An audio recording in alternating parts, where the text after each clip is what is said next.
Hello.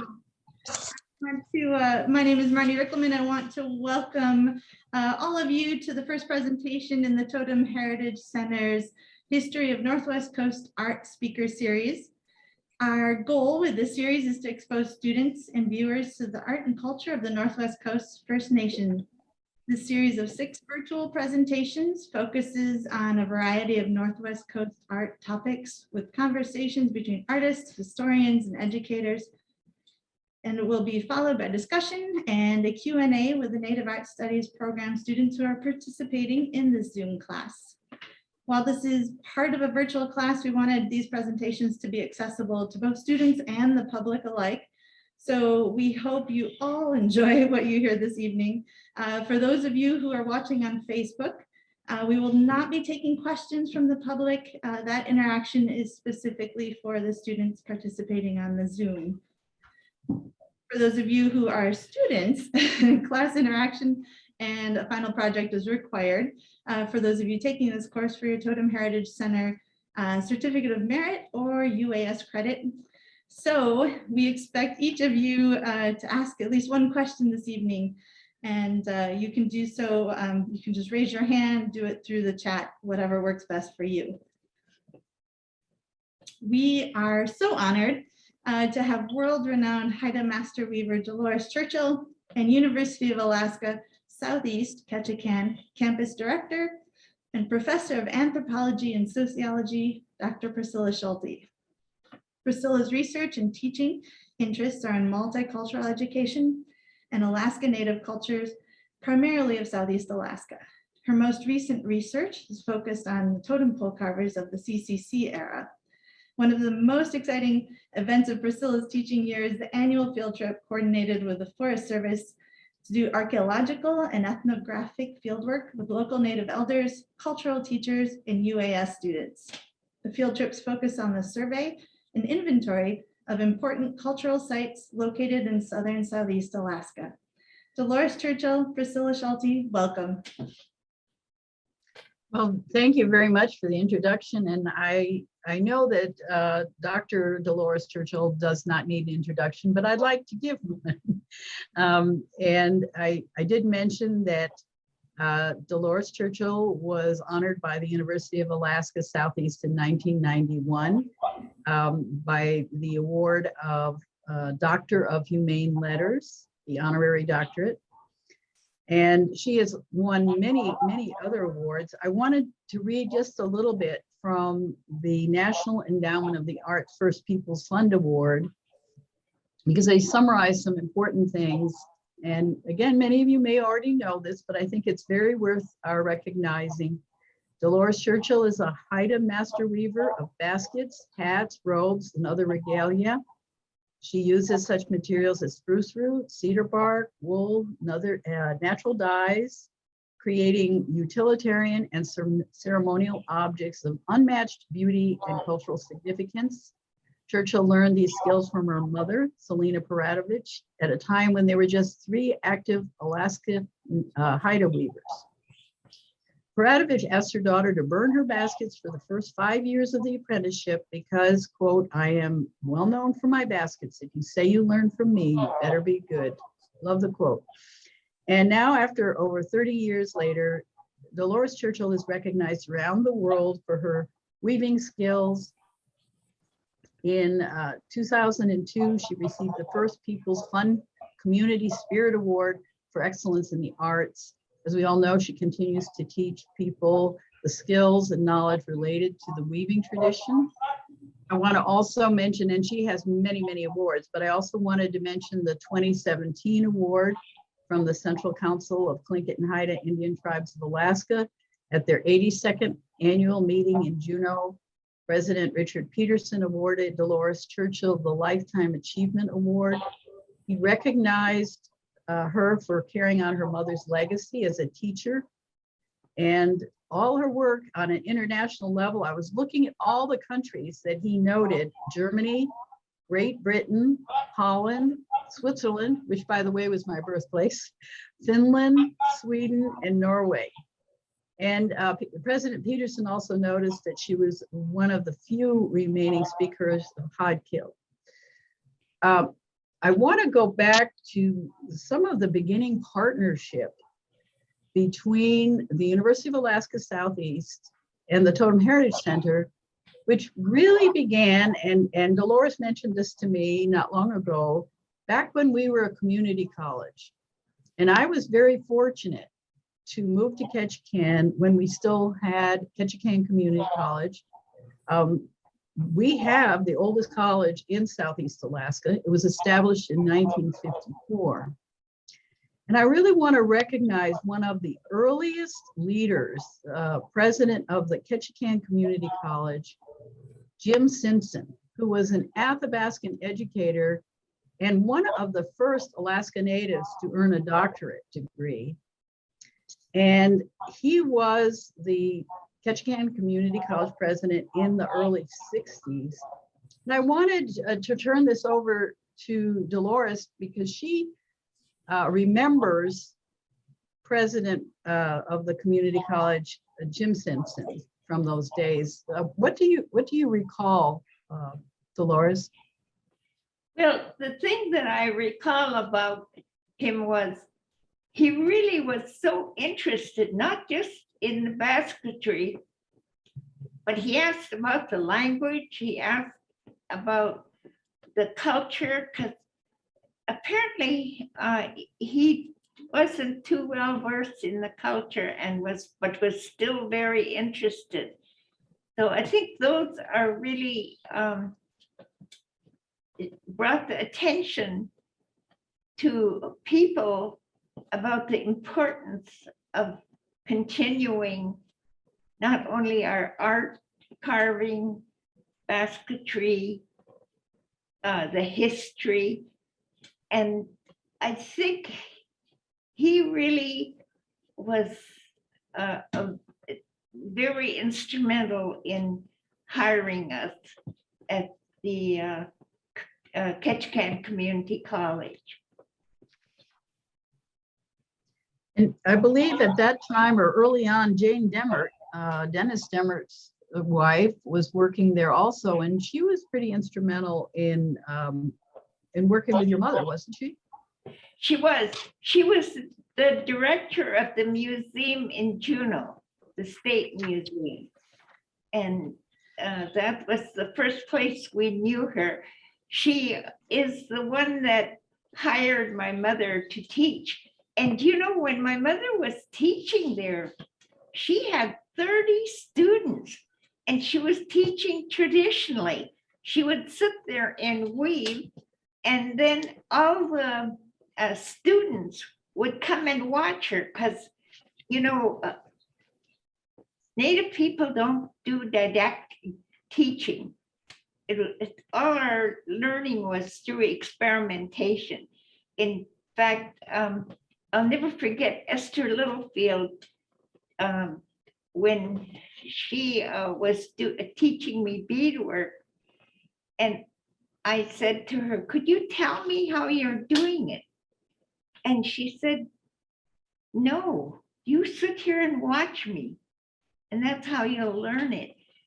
So that, and I noticed Nathan does that too. So experimentation was very important with the education. But my mother saw that it wasn't working that good. And so she started developing different ways of teaching. At first, she did all the bottoms of baskets, and then people would just do the sides, because the bottom was hard to do because you had to add warp, you had to add weft, and you were doing all that in the bottom. So then she, after I started working with her, she and I would complete the bottoms, and then they would learn to weave. Then they would go back and learn how to do the bottoms. So after they learned to manipulate the weaving, so she really developed a lot of different methods. Like she taught how to make the top of the hats. She taught how to make a circle from a square. And if you look in museums, I've looked at museums all over the world, And most start out and they have it square and then they manipulate it so it turns into a circle. But she actually would make the square and then take and work it so that she made a circle. And then the 3-string twining was important to making that circle because that's how you made that circle, because it helped the 3-string twining help make the circle. Did she take the students out to get materials, or how did they get materials? Oh, she took, when we were in Juneau, that's where she first taught, when Jane hired her there at the museum. And we went out, and I always had helped her gather material before I even start taking classes. So we would go out and gather the material, and then she would be working from, when she got home, she just completed the whole process. She would take, and we cooked the material when we got back, and then she would pull it through a stick to get the outer casing off, and then she would split it by her mouth. And she would have different sizes, and she would grade them according to what size baskets she was going to make. So the students all went out and got their own material. It was really, it took us 1 month to do the size basket now that we can do in 2 weeks. So she really developed different methods of teaching after she saw that the traditional way of teaching on one-to-one just wasn't working with, we finally got it settled too. We didn't have 20 students anymore. Usually we settled for 12. I know Holly does more, but my mother and I only did 12 so that the students would get our attention. Otherwise, it was too hard. And so she really was instrumental in, and then we had something odd happen. I was out harvesting red cedar bark, and at that time, I didn't know the difference between red and yellow. And here I brought home this material that smelled really strong, and it was sticky. And I said to Mother, I said, this isn't the same kind of cedar. So she felt it, and then she started working with it, and she found out it was easier to manipulate the yellow than it was the red. So she started using the red for the warp and yellow for the weft. And if you go and study in museums, there are a few baskets made with yellow cedar and cassan, but with the Tsimshian people, it always was red on red. You mentioned that early on, when the Totem Heritage Center and the university, at that time with the community college, were doing classes, there were no borders. And you mentioned some of the early artists that came to teach. Recall Freda Diesing and Bob Dempsey. Dempsey Bob and Dempsey Bob, yeah. Yeah, and Steve Brown. Stan Bevan came later on, but the early people were, and there was another person that was from Canada that came. I can't remember who it was, but Steve Bevan and Freda and Dempsey Bob were really an important part of the teaching of the designs and the carving. And that's who it was. I'm trying to think. I remember I was scuba diving and he came and he saw Nathan and I were out. Nathan was going to fish for halibut and I was scuba diving. And this Vernon, what was his last name? He was a silversmith and he taught here. He was from Hazelton too. And I don't know if he's still alive, but he used to teach at the Freda Diesing school in Terrace after they developed programs for Native art there in Terrace. Was she one of the first women carvers? She was. And, you know, she was very humble.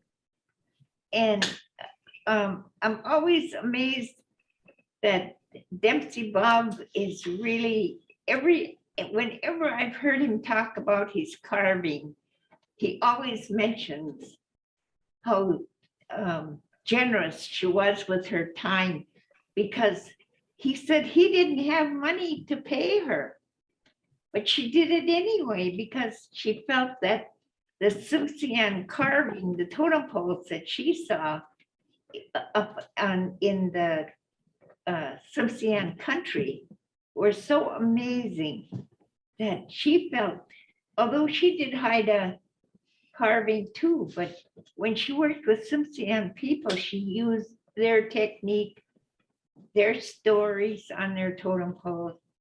So she really was instrumental in helping the Tsimshian people start carving their totem pole. I remember Dempsey Bob, and he was very patient. And I took a couple of classes from him, and I would be doing ovoids, and he would come over and he would chuckle and erase and fix it. And then he'd come back and he'd chuckle and erase. And by the end of the class, I'd have a Dempsey Bob because it was, he was so gentle in how he taught. I was very impressed with how he was and how his teaching mannerisms. You know, Mrs. Demmert also hired Nathan at the museum. And so he was one of the very early teachers in carving, but he was so humble. He learned from, what was Leo from Cluckwan or Haynes. He was a white carver and German, and Nathan always credits him with his getting interested in carving. And so he didn't start with a native person until, and then he also learned from Dwayne Pasco and Bill Holm. Bill Holm was a very instrumental in bringing back, I know a lot of people get mad at me when I say that, but he was really instrumental in developing the designs and discovered the rules that had to do with carving. And he was such a humble and wonderful man, very sharing. Holly was doing hats, and he gave her, I think it was over 50 slides of different hats. He just was an amazing teacher, and it was great to learn from him. I remember he went harvesting spruce root because he wanted to see how the spruce root was harvested. And it was so fun because he just knew so much. We were walking by a beach and he said, I think that maybe on this beach you'll find some petroglyphs. And we did. I mean, nobody told him. It was the way the land was laid or something. And it was really fun to be with him and hear him talking about And he wasn't bragging either. He just spoke very kindly and was very sharing. And he taught at the Heritage Center too.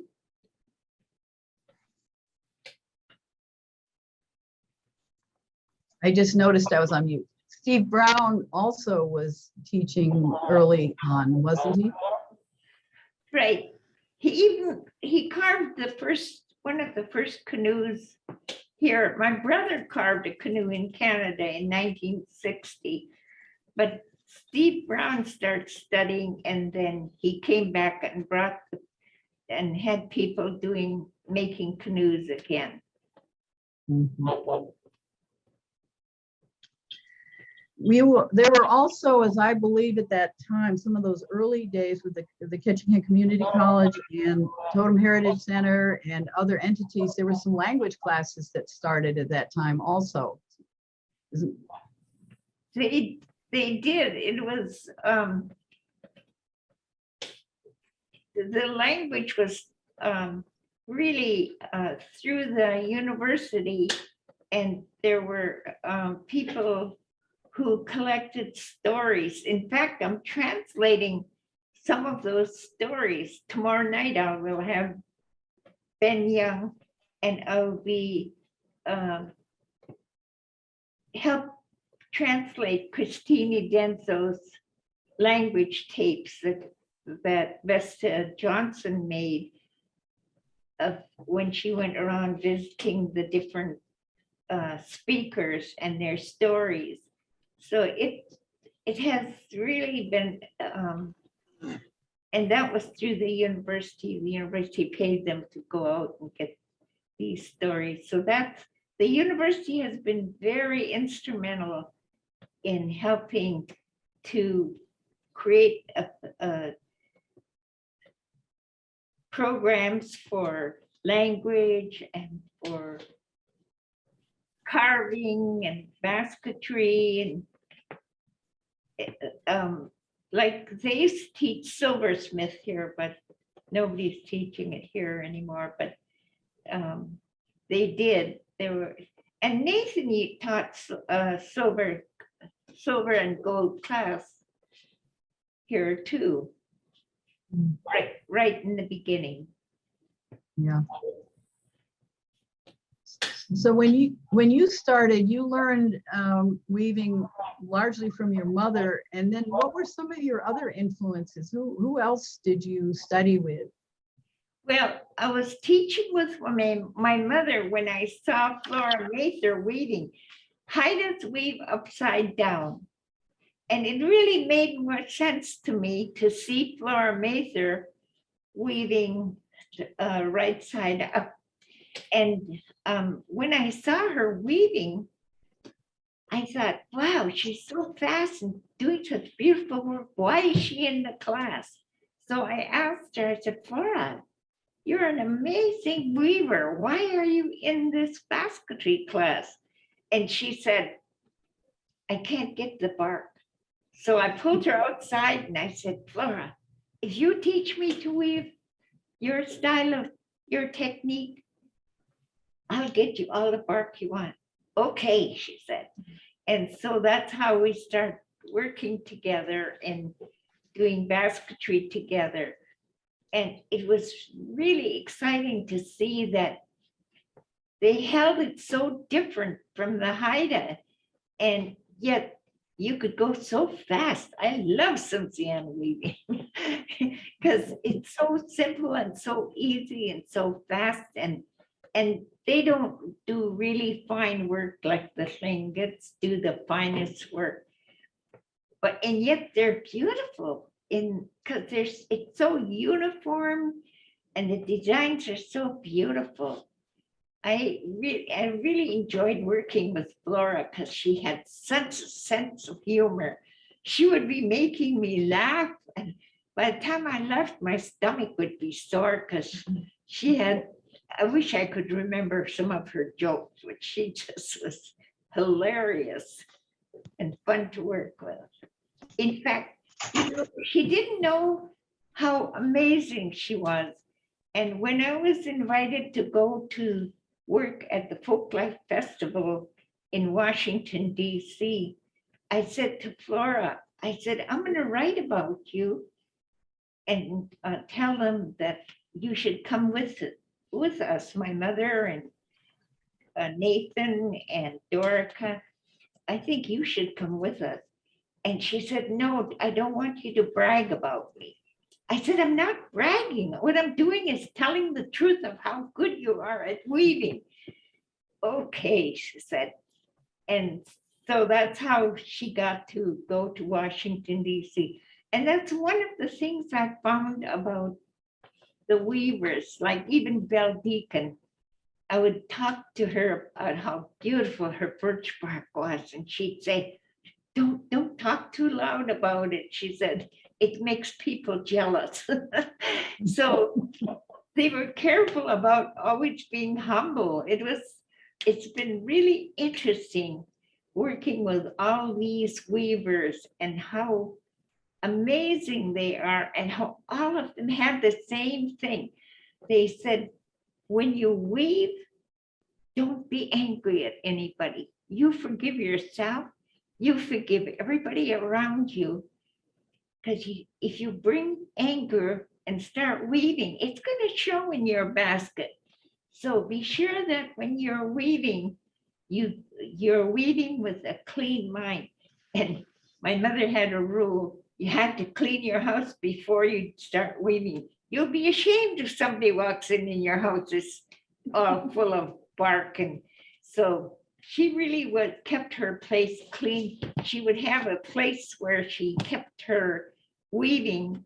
And if somebody came in, she would quit right then because she thought it was rude. When her friends came in, she would put the kettle on so she could make them tea. And she had rows of bone china, and she always served her guests with bone china when she had tea with them. And she'd make baking powder biscuits so fast. I never saw anybody that could cook like that. She'd stand there and be talking to her guests and then put it in the oven, and then she'd sit down. And I remember Jonathan King from the British Museum, when he came to our house, and my mother made clam chowder. And Jonathan King said, that's like that Bible story. That cup never gets empty. He said, somebody walks in and she has enough in that cup. He said, that was really amazing. So he sat with us in our house. So it was, I've been very fortunate. I've had troubles, but with my weaving been such a blessing. It's the greatest gift that our ancestors could have given to me. I think of how much I enjoy the weaving, and I'll never forget I was in Juneau, and this couple, I was catching a bus because I was going to the university, and they stopped me and they said, could we talk to you? I said, sure. So I went with them to have tea, and the husband said, we need to thank you. You know, we were on the streets of Juneau, my wife and I, and the Salvation Army captain came and said to us, your children and grandmother would like you to speak to them, and we want you to come with us. So they went with him, and the grandmother said, your children would like to speak to you. And the children said, we love our grandmother, but we want you back. So for Christmas, they thought they were just going home for Christmas. And then they said, I was teaching there in January. I had stayed there over Christmas. And so they said, you know, we start taking your weaving class. One of the social workers paid for our class. You didn't even know that, did you? And I said, no, I didn't know any of this. nothing about you. And they said, you know, it has been such a wonderful experience because it changed our life. We start weaving, and then the social worker that helped us get the money to take your class, he took and took us harvesting, so we harvest, and now we weave with our children, harvest bark with our children. We no longer crave alcohol. We are alcohol free. I think to me, that was greater to me than all the awards I ever won. I just was so, if there's only that family that I helped, I'm thankful that that's what happened with my basketry. I think you've taught Holly and Gloria well, because some of the folks here tonight were in my class in the fall when we had a special short session on weaving. And the first thing that we were told was to put our bad thoughts and our worries and our negativity away before we had our weaving lesson. And it really was an important message to me about just be there with the weaving. And we were just doing a short class, but I think that's an important message. And I really appreciated hearing that from Gloria and Holly. Right. No You politics. mentioned, No politics. no politics. You mentioned some of the false embroidery that they did in Metlakatla, and that was that new to Tsimshian weaving? What was really amazing, I got a fellowship from the Alaska State Council of the Arts to study basketry, Haida basketry at the British Museum. But because I had studied with Flora, I was really interested in Tsimshian basketry. And thank goodness the Coast Tsimshian basketry was in one area, and the Metlakatla Tsimshian basketry was in another. And here, when I saw the Coast Tsimshian, it was Z-twist. And and then the Metlakatla was Z-twist. And I started thinking about that. In fact, I was so excited. I explained it to the keeper, Jonathan King, assistant to the keeper at that time. And he was so excited because he saw I was so excited about it. And then when I went and studied I went over to David Box's grandmother. She was weaving, and she didn't speak very good English. She understood it, but she didn't speak. So I would sit there and watch her weaving. And then I realized they used only red cedar bark, not yellow. And they used the maidenhair fern. There was so much maidenhair fern there. And then the grass. And they made designs that they saw from different things, like from crocheting, from the Cowichan sweater designs that had eagles and whales and different frogs. It was just exciting to see how they had evolved. It was when they moved from Canada and came to Alaska, and some of those Tlingit people also came and stayed with them. And when they saw those women weaving the Z-twist, and you can do S-twist with the false embroidery with S, but it's very hard. Much easier with Z-twist to do false embroidery. And so it was really exciting to see the how it had evolved from what they were doing in Canada for thousands of years, because I went and looked at the baskets that came from that dig outside of Prince Rupert. Dr. George McDonald had collected all these items, different articles, and the basketry, all were S-twist. And here were these people, and nobody had ever noticed it. And because I started checking to see, and so it was really exciting to find something like that. And another thing that I found at the British Museum was I saw this basket that had fragments, and it had a 6-strand ending. And then I tried to study it. I worked and worked, because basketry is all horizontal weaving. But then I remembered Emmons had written on one of, I think it was border 4 or 5, where he had talked about vertical weaving. And I thought, I wonder, I don't know how you could vertically weave.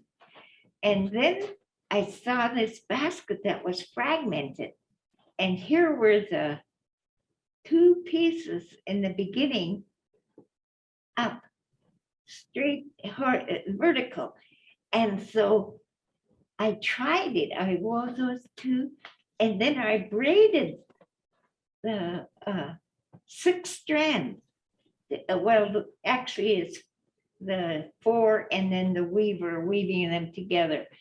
And that's when I start learning different endings from studying that at the British Museum.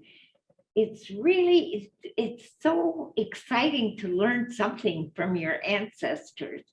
And that's a really important part of research if you want to study something. And the museums are just amazing. I know the British Museum, the assistant to the keeper, not the people that are just working there, come with you. These people who are in charge of the collections help you. But I was really lucky because at that point, people were not applying for all these grants. And so I was able to get funds. Like when I came back in 1984, after the Alaska State Council of the Arts had given me that money to study, and I lived in Great Britain for 6 weeks. And then I came home, and then Dorica spoke of Cheryl Samuel coming. And she lived in Canada. She was going to teach Chilkat weaving. And I told Dorica, I said, well, I think I'm just too overwhelmed with what I've already learned. And she said, well, I'm going to know more than you. So I said, okay, I'll go. So I went, and it was so fun to do this Naaxiin weaving, and or Chilkat, whatever you want to call it. And after a day or 2, I said to Cheryl, have you ever taken an apprentice? She said, no. I said, would you take one? And she said, yes. And I said, how much are you going to charge? And she said, what do you think? I said, how much do you charge for your, because she had finished an apron. How much do you charge for your apron? She said, I'm charging $4,000. Boy, I wish I'd bought one of them now. And so anyway, so I called the State Council of the Arts and I said, can you give me 4,000? They said, we can't give you 4, but we can give you 2,000. And so then I called IARA, Institute of American Indian, Alaska Indian Art in Fairbanks, and they gave me the other 2,000. And so I was able to go to Canada and live there I only was there till April. Then my mother was diagnosed with cancer. So I went and took care of her.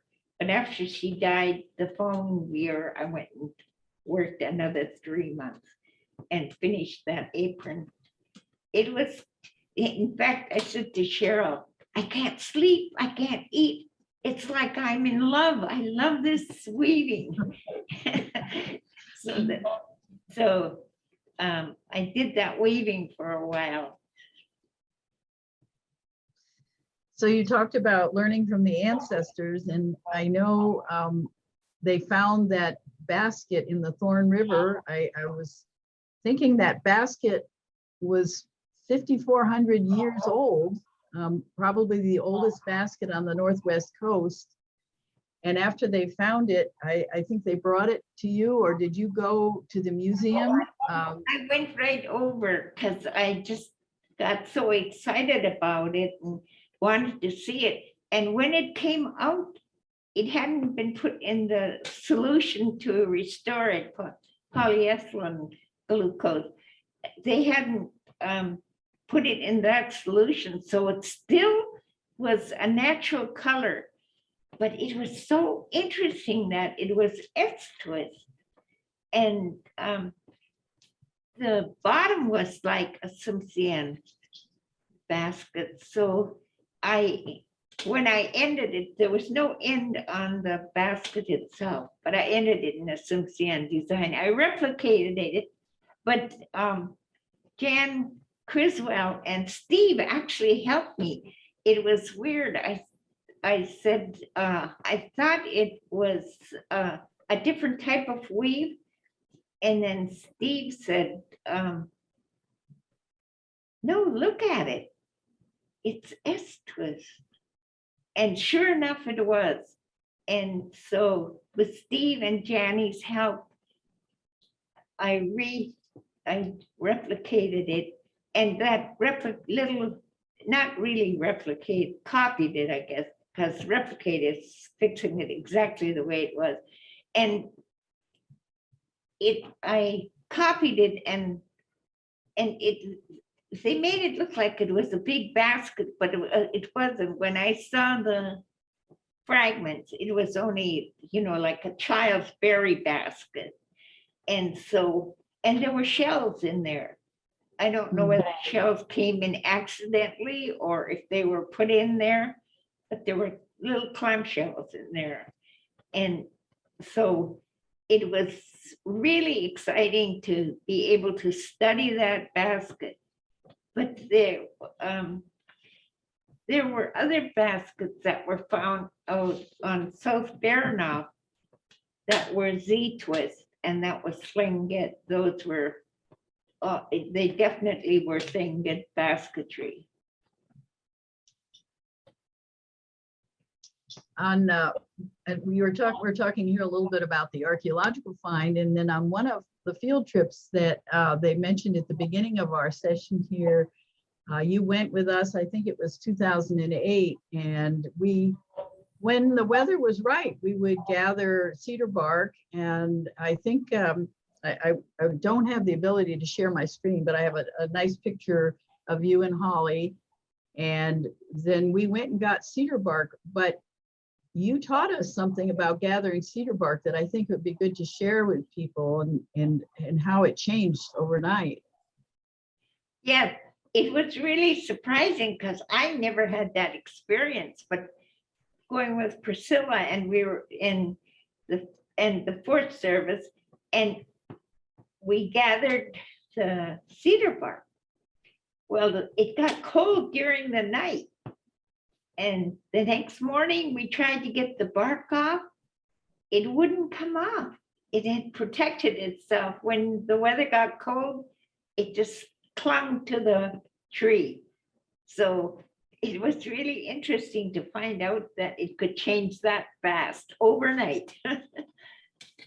Yeah, I was really surprised, and I can see why it's difficult, because if you don't know what you're doing, which I have to confess I don't, and so I have to rely on people like yourself or Holly, but to see that it could change that quickly you really have to respect the tree.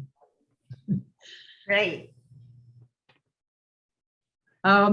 So you have worked with quite a few students, and have some of them gone on to become weavers in their own right? Right. Diane Douglas, and there's quite a few people that I have taught. Irene Jimmy was one that taught, and there's quite a few Tlingit weavers now who are teaching in their villages. And to me, that is really exciting, because that's what I wanted to do, was to teach people. In fact, they would try and get me to come back. I went once to Huna, and then all of a sudden I realized there was a woman who was teaching Tlingit culture. And I thought, she's a good teacher. I'll just teach her how to weave, and she'll continue the weaving. And then there was one other younger person who came with her. And so they continued to teach, because in the classrooms. And so I feel really confident that we're not going to lose the Tlingit basketry again because of that. And for a long time, in fact, I kept going to see Alaska and saying, somebody should be taking videotapes of the older people who are weaving, Ida Kadashan, Esther Littlefield. There were so many people still weaving when I got this concern, but because the language was being lost, they were concentrating on the language and collecting the stories.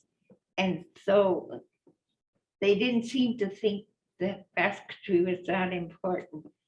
So I started studying the Tlingit basketry, but in the beginning, I didn't think I was going to teach, but I'll never forget, I was in Kakwan and I had been teaching, and they were having a dinner, and they asked me to stand up and speak about the weaving class. And I stood up and I said, I felt kind of awkward coming here, because this is your intellectual property and I'm teaching it to you. And this old man, he said, can I speak first? I said, okay. So I sat down and he said, the elders recognized you as a teacher. They didn't want to lose the technique of weaving. So they taught you because they know you're a teacher. So don't feel bad. We're really honored, because that long thread of thousands of years of doing this basketry is not lost because of you. You are helping them do it again in their own way, using their own technique. He said, that's really important. And so thank you so much for what you're doing. So then I felt better. So then, I really felt a lot better about teaching their techniques to them. The Tsimshian had me come and teach too, like I said, because I had learned that how it had changed when they moved from Canada to the US, and how they had developed their own method of weaving the red cedar bark. But they still kept weaving. There were elders like Violet Booth, and many of those women were still weaving and teaching their like one woman, she taught her niece who lived in Colorado. She would come up for the classes with her aunt. And so her aunt, that was Jack Hudson's daughter. And now she has that large, Jack Hudson had a huge collection. He would tell these weavers he was going to sell their work. He would buy it and then he couldn't get the heart to sell them. So he had a very large collection from and had their names and when he bought them because he saw what they did at the museum. So it's too bad that large, huge collection of all these weavers has gone to Colorado to the niece, Jack Hudson's niece. Oh, yeah. Yeah. And you also have apprentices learning the potlatch ring, the woven hats. Yes, the Tlingits hadn't woven hats. Even when Emmons wrote his basketry book in the 1920s, he mentioned that there wasn't anyone doing basketry hats anymore. But he wrote about them and did some of the endings that he had seen on there and described them. And that's how I found out about that vertical weaving in border 4 or 5. And, you know, he was such an amazing person.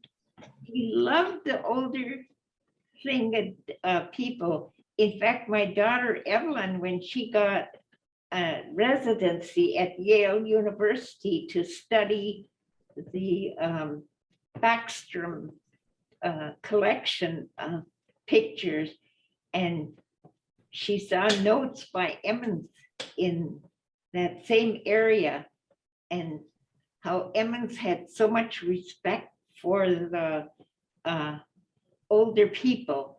And he was a friend of Teddy Roosevelt. And so when Teddy, because he spoke so much about the wisdom of the Tlingit elders, and he said to the, when the legislature had a hearing in Washington, D.C., he did a testimony, and of course they called the people savages. And he said, you know, they really want to learn to read and write. They want to be able to vote. They do not want to be called Indian. They want to be called Native. So he really had an impact on the education of Native people because of his testimony and his friendship with Teddy Roosevelt.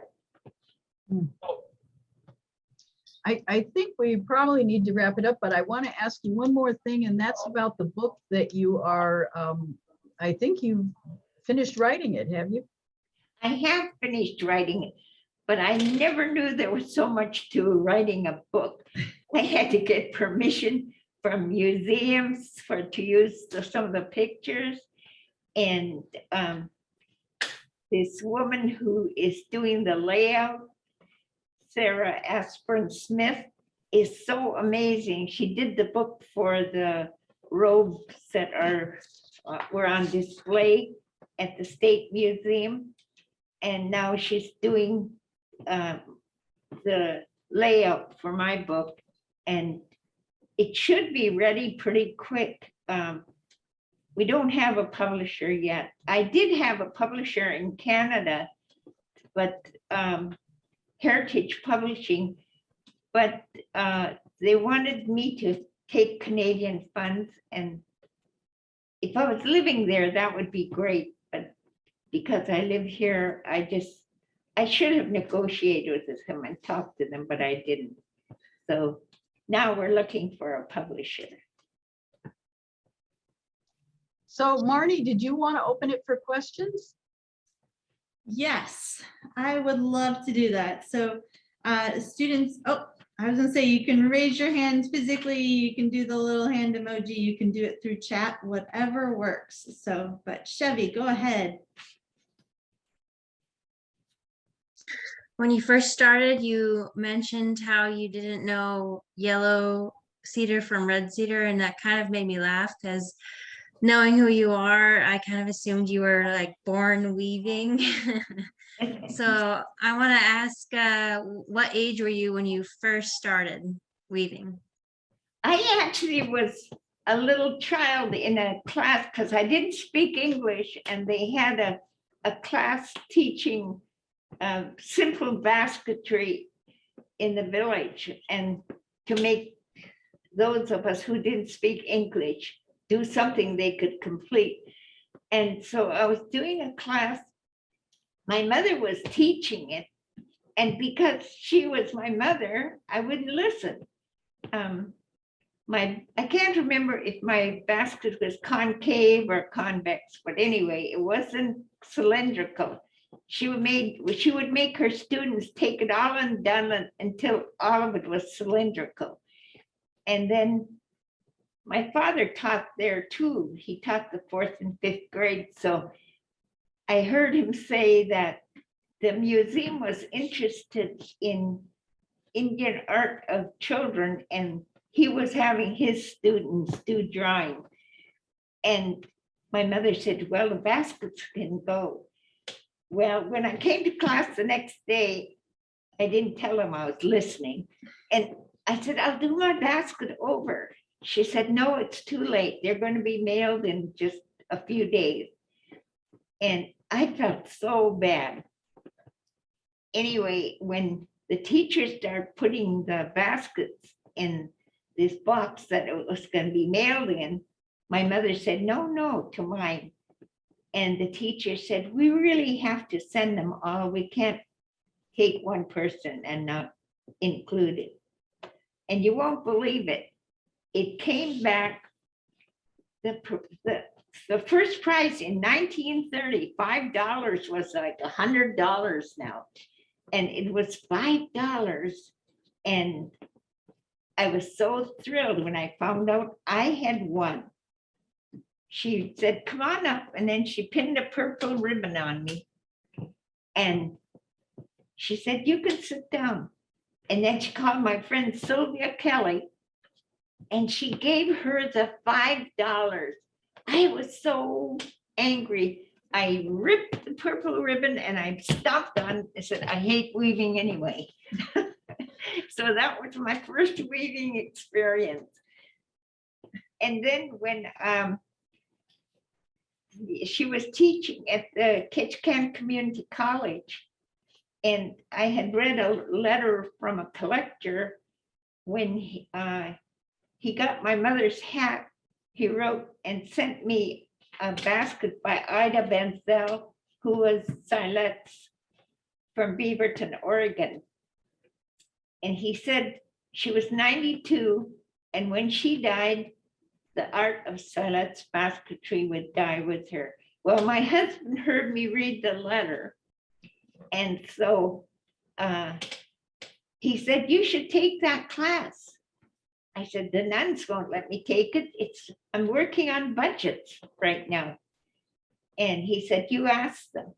So I told the administrator that my husband wanted me to take basketry because he felt that it was going to be lost and nobody would carry it on if somebody didn't take an interest.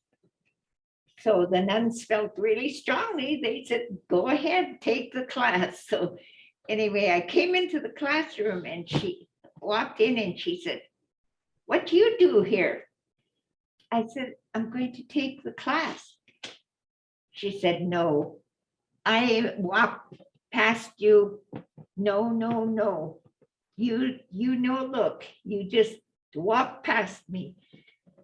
And thank goodness Ron Inouye, who was the head of the art department, walked in and he said to my mother, we need her registration. So then she let me stay. But I took that basket until it was threadbare. And then I wove for about, I don't know, 4 or 5 years, and she would take and burn my baskets. And I never felt bad because my husband was always telling me they were so beautiful. He'd say they're really beautiful. And then one day he came, I didn't know, I brought my spinach basket to her, and she looked at it and she kind of like, she still was unsure of my weaving, but my husband said, no, you're not going to take and burn that one. I'm going to keep it. And so she said, okay, from now on you can weave. So if my husband hadn't come, I don't know how long that torture would have kept up. But you know, weaving is so addictive. It was so much fun to weave that I never felt bad about what she was doing to them, because she said, you're going to tell someone I taught you, so you better be good. And I had a hard time. I wasn't a really good weaver. Like April did exquisite baskets right from the start. And so did Holly. They had a really knack for weaving. But I think in my mind, because when I went to high school in Canada, they told me because I was academically inclined, I got good grades, they said, you'll never be an artist. And so I believed that, I think. But I found out I can weave. Did that answer your question? Absolutely, thank you. That's funny how they say you're academically inclined, you'll never be an artist. Like smart people can't be artists. Like what? Delores, I know we have one student who she would love to weave, but she's got cedar allergies, and she had heard about cedar tea, and she was wondering if you had heard anything about cedar tea helping people get over cedar allergies. I wouldn't try to get over a cedar allergy. Poor old Flora. She first got allergic to the yellow, and then she got allergic to the red. And oh, it would be so sad to see her hands all covered with lesions, and you know, it was really bad. I'm allergic to yellow, but mostly when it's being harvested. So I have to have it outside when it's harvested, but after it dries, I'm still allergic a little, and I use Allegra. But I'd be very careful, because I remember in Huna, I was teaching in the classroom, and here this one boy would walk in and he'd collapse, and they'd have to get him to the emergency room. So we had to quit teaching in the school because of this one young man. So I'm always really careful to tell people, be really careful if you're allergic to it. I'll go. How many different endings do you know? Well, I really know quite a bit more endings than I'm writing in my book, because my book is Haida. I know Tsimshian endings, some Tlingit endings that Haidas don't do. And so there's quite a few endings, like I think I know 25, something. But I'm doing it, I'm putting them in a CD, and I'm just going to give them away when it's finished, at least to people who buy my book, because I got a grant from the Rasmussen Foundation to do these CDs. So I'm not going to try to sell them. I'll just give them to people who buy the book, weavers who buy the book.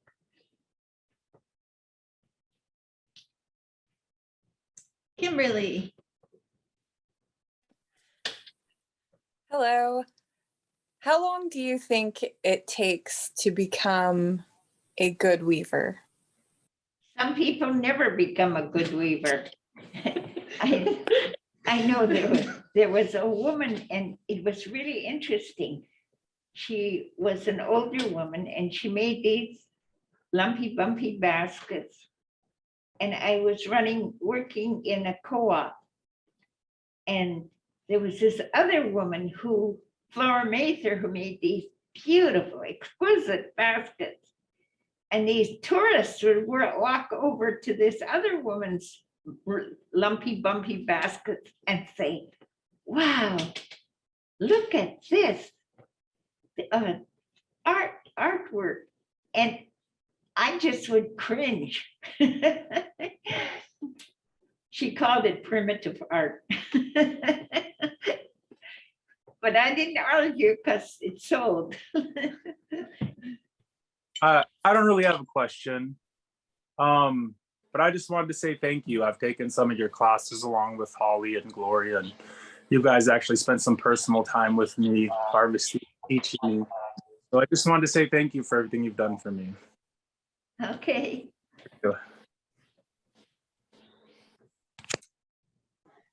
Hi, Delores.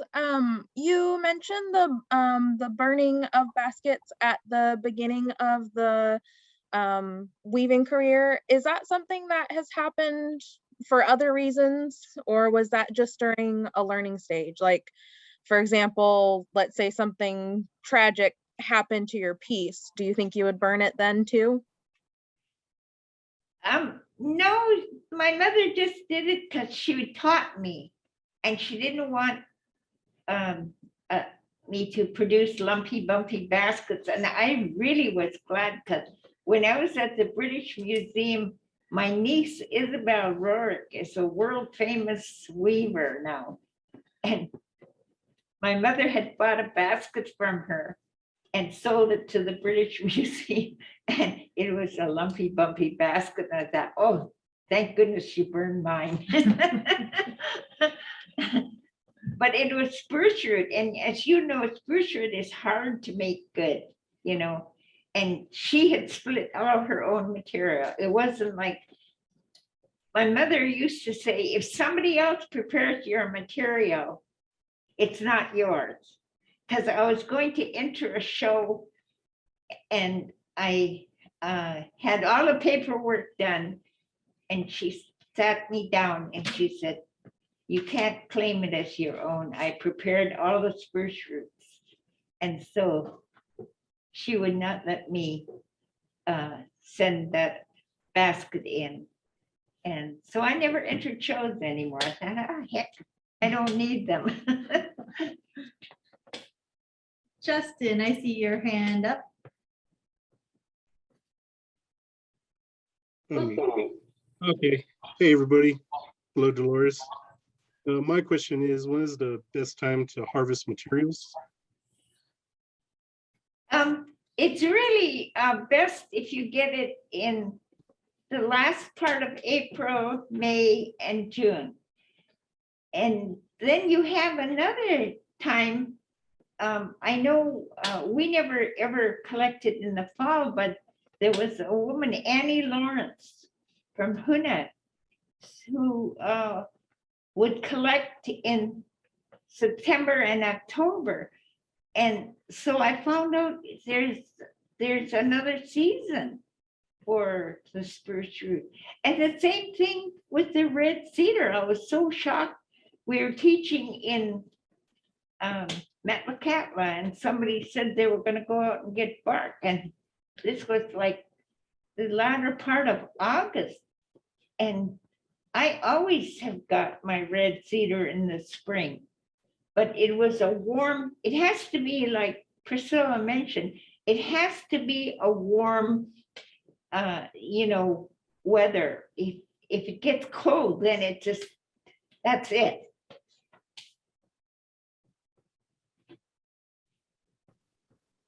Cool, thank you. Okay, any other questions? Oh, Hi, Delores, I got a question. I was just kind of wondering how you felt about weavers kind of moving and transitioning after learning all the techniques into more contemporary, like where you stand with I guess in other easier forms like form line, things are like evolving. And I was wondering if you see cedar weavers moving forward in any direction like that, or if that's going to be something, are we always going to look at replicate the old stuff, I guess? Well, that was a lot. You know, every time I go into a museum, I feel like I've been knocked down to kindergarten. So, although there are weavers like my niece Isabel Rorick, and she does really fine and beautiful, amazing weaving, just like those in the museum. And Holly also is another one that is, I mean, her baskets are exquisite. And there's Nancy, what is Nancy's last name? It used to be Smith, but she married in Heidelberg. And she's from South Dakota, and she does beautiful spruce root hats. So there are people who are really talented, but they will have to work at it. It's not like you can just pick it up and do it. And even myself, if I haven't woven for a while, I do sample pieces until it gets straight again. Because otherwise, it doesn't look as nice as it would if I'm in doing it. It's like doing a sampler. Kimberly, did you have another question? I did. I wanted to ask about language and if there are any nuances in Chadkil that don't come across as easily in English. When it comes to weaving or the materials. Candy McGilton in Metlakatla, she wrote a book on Tsimshian weaving, and it's really good. I don't know if she's selling the book or what she's doing with it. She is an amazing weaver and has gone on to study. I mean, she has gone to museums with Davy Boxley, and she really has an amazing knack of doing research and repeating and objects that she has seen. So if ever you get a chance, and she teaches here too, so if ever you get a chance to learn from her, I would learn from her. She is an amazing, but she only teaches Tsimshian. And so, but it doesn't hurt to learn it. Although I'll never forget, there was a woman who wove with me for years. And then I decided, because was such a good weaver, I said, I think I'm going to teach you Tsimshian weaving. She got halfway up her basket and she threw it. She said, I'm too used to Haida. I guess I'm Haida, she said. So she never did anymore. So if you start out, like I was lucky when I took the class with my mother, and Flora was doing that weaving. It's really hard to convert from one to the other, because I know I won't mention her name. I have a woman who actually did Haida first, and when she learned Tlingit, she can teach Tlingit, but if she does a basket, it's Haida. She does not use the Tlingit technique because it's just too hard for her. She said it makes her kind of dizzy because you're going, left to right with Haida, and you're going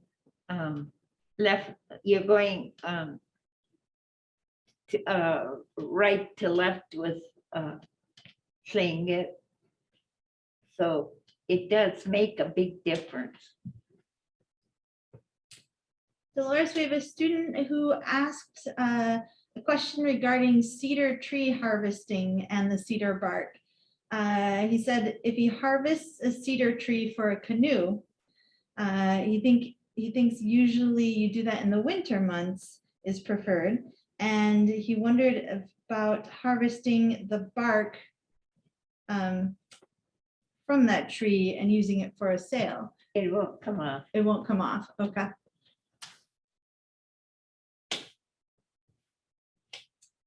Okay, any last questions?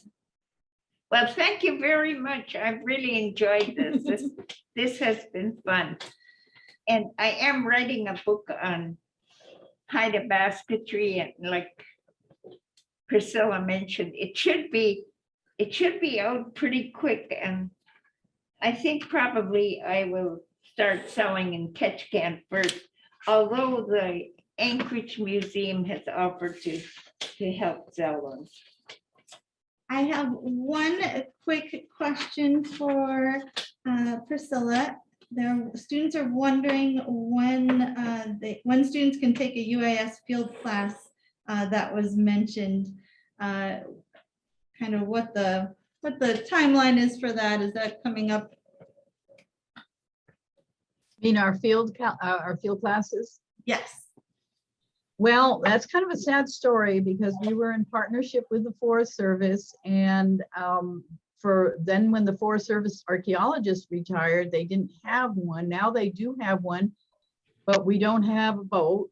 And in order to go, but we are trying to do a very short one, looking at perhaps gathering some of the resources, that the plants and other things. And so I guess the best way is once we know if we've got that lined up, we can send a message to the Totem Heritage Center and let you know.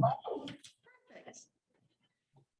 Well, Dr. Churchill, Dr. Schulte, thank you so much for sharing your time and your knowledge with us tonight, and also being the first presenters in this speaker series. The next History of Northwest Coast Art presentation will take place on Monday, January 24th, and that will be with Janice Jackson and Megan Smetzer. So we hope you all tune in for that, and thank you for joining us, and hope you all have a good night. Could I say something to the end? You know, one thing that I really am thankful for are those collectors who buy our artwork, and the museums, and just those people who give us grants, like the Luce Foundation, the Rasmussen, the Ford Foundation. There are so many foundations that are supporting our artwork, and I'd really like to thank them for being there and giving us and trusting us with their money. And today I heard that Mr. Rasmussen had died, and he was such a gentle and kind man. I really feel bad about and sad. In fact, I didn't sleep last night because I read it before I went to sleep. So thank you very much for listening. Thank you. Thank you very much. Okay. Thank you. Thank you. Thank you. Finish cheers. Oh, Thank you. Oh, Got you on, Jagan.